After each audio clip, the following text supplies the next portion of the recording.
దేశ సమగ్రతను ప్రధాని మోడీ అమిత్ షా దెబ్బతీస్తున్నారని మహేష్ కుమార్ గౌడ్ విమర్శించారు. 2 సార్లు అధికారంలోకి వచ్చిన బీజేపీ 10 ఏళ్ల కాలంలో దేశానికి ఏం చేసిందో చెప్పలేని పరిస్థితిలో ఉందన్నారు. ప్రపంచ దేశాలు గౌరవిస్తున్న మన రాజ్యాంగాన్ని సమూలంగా మార్చే ప్రయత్నం బీజేపీ ప్రభుత్వం చేస్తోందన్నారు.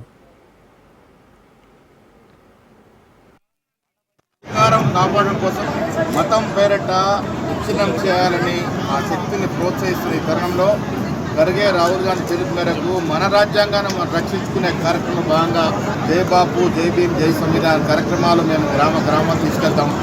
ఇలా పరిస్థితి ఏంటంటే మన రాజ్యాంగాన్ని సమూలంగా తెరచాటుగా మనువాద రాజ్యాంగం తీసుకొచ్చి మన రాజ్యాంగం అలాగే కాదు యావత్ ప్రపంచం గౌరవిస్తున్నటువంటి రాజ్యాంగం. ఈ రాజ్యాంగాన్ని తూర్చుపడవాలని ప్రయత్నం చేస్తున్న ఈ తరుణంలో బాపు, జై భీమ్ కార్యక్రమాలు చేస్తూ ఉన్నాం. మోడీ గారు ప్రధానమంత్రి 12 ఏళ్ల తర్వాత కూడా వారు 12 ఏళ్లుగా ఈ దేశానికి ఏం చేశారో చెప్పలేని పరిస్థితిలో ఉన్నారు. ఉద్యోగాలు ఇవ్వలేని పరిస్థితిలో ఉన్నారు. పెద్దందారి సంస్థలకే సహాయ సహకారాలు అందిస్తూ ఉన్నారు.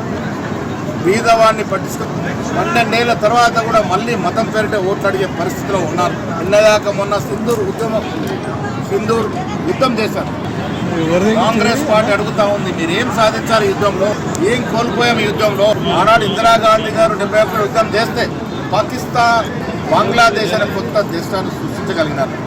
మతం పేరిట అధికారం కాపాడడం కోసం మతం పేరిట విచ్ఛిన్నం చేయాలని ఆ శక్తిని ప్రోత్సహిస్తున్న ఈ తరుణంలో గరిగే రాహుల్ గాంధీ పిలుపు మేరకు మన రాజ్యాంగాన్ని మనం రక్షించుకునే కార్యక్రమం భాగంగా జై బాపు, జై భీమ్, జై సంవిధాన్ కార్యక్రమాలు మేము గ్రామాలు తీసుకెళ్తాం. ఇలా పరిస్థితి